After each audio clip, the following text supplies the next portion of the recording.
ନମସ୍କାର ବନ୍ଧୁମାନେ ଆପଣମାନେ ଜାଣିଥିବେ ପଣା ସଂକ୍ରାନ୍ତି ହେଉଛି ଓଡ଼ିଶାର ଏକ ପବିତ୍ର ଓ ବିଶେଷ ପର୍ବ।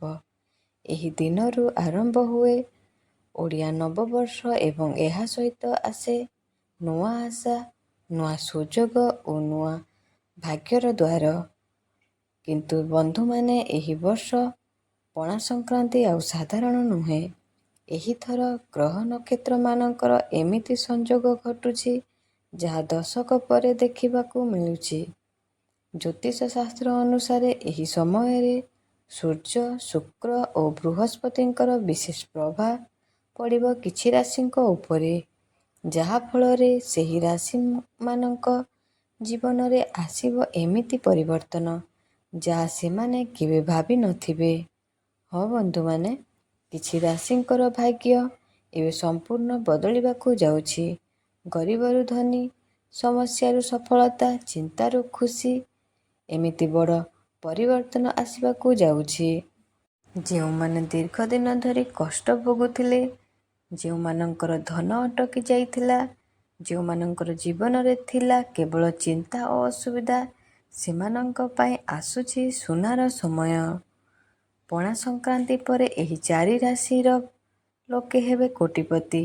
ମାତା ଲକ୍ଷ୍ମୀଙ୍କର ବିଶେଷ କୃପା ରହିବ ସେମାନଙ୍କ ଉପରେ।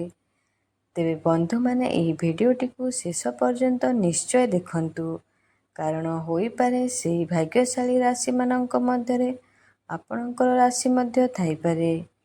ଏବଂ ଭିଡ଼ିଓ ଆରମ୍ଭ କରିବା ପୂର୍ବରୁ ଏକ ଛୋଟିଆ ଅନୁରୋଧ, ଯଦି ଆପଣ ଭଗବାନଙ୍କୁ ଭଲ ପାଆନ୍ତି କିମ୍ବା ବିଶ୍ୱାସ କରନ୍ତି, ତେବେ କମେଣ୍ଟ ବକ୍ସରେ ଜୟ ମା ଲକ୍ଷ୍ମୀ, ଜୟ ଜଗନ୍ନାଥ ଅବଶ୍ୟ ଲିଖନ୍ତୁ। ତ ପ୍ରଥମ ରାଶି ହେଉଛି ମେଷ ରାଶି। ବନ୍ଧୁମାନେ, ପଣା ସଂକ୍ରାନ୍ତି ପରେ ମେଷ ରାଶିର ଲୋକଙ୍କ ପାଇଁ ଆସୁଛି ବହୁତ ବଡ଼ ଖୁସିର ଖବର। ଏପର୍ଯ୍ୟନ୍ତ ଆପଣମାନେ ଯେତେ ସମସ୍ୟା, ଚିନ୍ତା ଓ ଅସୁବିଧା ଭୋଗୁଥିଲେ, ସେସବୁ ଏବେ ଦୀର୍ଘସ୍ଥାୟୀ ଭାବରେ ଶେଷ ହେବାକୁ ଯାଉଛି। ଆପଣଙ୍କର ଭାଗ୍ୟ ହଠାତ୍ ଘୂରିଯିବ। ଅଟକିଥିବା ଟଙ୍କା, ଧନ ଫେରି ମିଳିପାରେ। ଚାକିରି କ୍ଷେତ୍ରରେ ବଡ଼ ସୁଯୋଗ ଆସିବ। ନୂଆ ବ୍ୟବସାୟ ଆରମ୍ଭ କଲେ ଲାଭ ହେବ। ଆପଣଙ୍କର ପରିବାରରେ ଖୁସିର ମାହୋଲ ଲାଗି ରହିବ। ଦୀର୍ଘ ଦିନ ଧରି ଅପୂର୍ଣ୍ଣ ଇଚ୍ଛାମାନେ ପୂରଣ ହେବା ଆରମ୍ଭ ହେବ। ଅଚାନକ ଧନ ଲାଭ ମିଳିବାର ଯୋଗ ରହୁଅଛି। ପ୍ରେମ ଜୀବନ ସମ୍ପର୍କ ଆପଣଙ୍କର ମଜବୁତ ହେବ।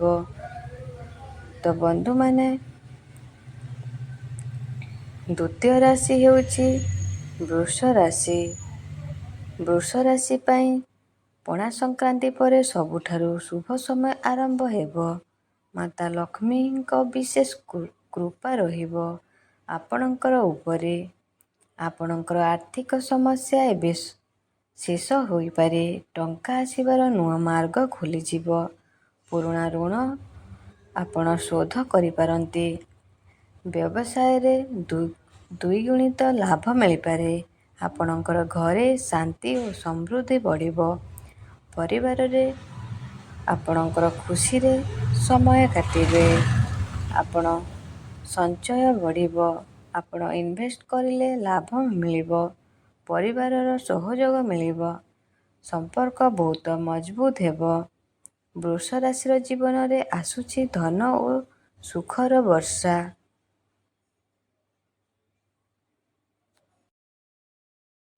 ସିଂହ ରାଶି। ବନ୍ଧୁମାନେ, ସିଂହ ରାଶି ପାଇଁ ଏହି ସମୟ ରାଜଯୋଗ ନେଇ ଆସୁଛି। ଆପଣଙ୍କର ମାନ ଓ ପ୍ରତିଷ୍ଠା ବଢ଼ିବ। ସମାଜରେ ନାମ ହେବ। ଆପଣଙ୍କର କାମର ପ୍ରଶଂସା ହୋଇପାରେ। ନୂଆ ଅବସର ଆସିବ। ଆପଣଙ୍କର ପରିବାରରେ ଖୁସିର ମାହୋଲ ଲାଗି ରହିବ। ଆପଣଙ୍କୁ ନୂଆ ପ୍ରମୋସନ କିମ୍ବା ନୂତନ ଚାକିରିର ଅଫର ଆସିପାରେ। ଆପଣ ଯେଉଁ କାମ ଆପଣ କରିବେ, ସେଥିରେ ଆପଣଙ୍କୁ ନିଶ୍ଚିତ ଭାବରେ ସଫଳତା ମିଳିବ। ବଡ଼ ଧନ ଲାଭ ହେବାର ଯୋଗ ରହିଅଛି। ଆପଣଙ୍କର ଡେଲି ଇନକମ୍ ମଧ୍ୟ ବୃଦ୍ଧି ହୋଇପାରେ। ସିଂହ ରାଶିର ଲୋକମାନେ ଏହି ସମୟରେ ରାଜା ପରି ଜୀବନ କାଟିବେ। ମକର ରାଶି। ବନ୍ଧୁମାନେ, ମକର ରାଶି ପାଇଁ ପଣା ସଂକ୍ରାନ୍ତି ପରେ ସବୁଠାରୁ ବଡ଼ ପରିବର୍ତ୍ତନ ଆସିବ। ଅଟକିଥିବା କାମ ଆପଣଙ୍କର ସଫଳ ହେବ। ଆପଣଙ୍କୁ ନୂଆ ସୁଯୋଗ ଆସିପାରେ। ଜୀବନରେ ସ୍ଥିରତା ଆସିବ। ବଡ଼ ଲାଭବାନ ବା ଧନ ଲାଭ ହେବ। ଆପଣଙ୍କର ଦୁଃଖର ଦିନ ଏବେ ଶେଷ ହେବାକୁ ଲାଗିବ। ଆପଣଙ୍କର ପରିବାରରେ ଖୁସିର ମାହୋଲ ଲାଗି ରହିବ। ଆପଣଙ୍କର ବୈବାହିକ ଜୀବନ ସୁଖ ଶାନ୍ତିରେ କଟିବ। ଶିକ୍ଷା କ୍ଷେତ୍ରରେ ଆପଣ ଉନ୍ନତି ପ୍ରଗତି କରିପାରନ୍ତି। ଆପଣ ଜମି, ଘର କିମ୍ବା ଗାଡ଼ି କିଣିବାର ଯୋଗ ରହିଅଛି। ଆପଣଙ୍କୁ ନୂଆ ପ୍ରୋଜେକ୍ଟରୁ ବଡ଼ ଲାଭ ମିଳିପାରେ। ଆପଣଙ୍କୁ ନୂଆ ଜବ୍ର ଅଫର୍ ଆସିପାରେ। ମକର ରାଶି ପାଇଁ ଆସୁଛି ସବୁଠାରୁ ସୁନାର ସମୟ। ତେବେ ବନ୍ଧୁମାନେ, ଏହି 4ଟି ରାଶିର ଭାଗ୍ୟ ପଣା ସଂକ୍ରାନ୍ତି ପରେ ଚମକି ଉଠିବ। ଆପଣଙ୍କର ରାଶି ଏଥିରେ ଅଛି କି ନାହିଁ କମେଣ୍ଟ କରି ନିଶ୍ଚୟ କୁହନ୍ତୁ ଏବଂ ଭିଡ଼ିଓଟିକୁ ଲାଇକ୍ ଓ ସେୟାର କରନ୍ତୁ। ସବସ୍କ୍ରାଇବ୍ କରନ୍ତୁ।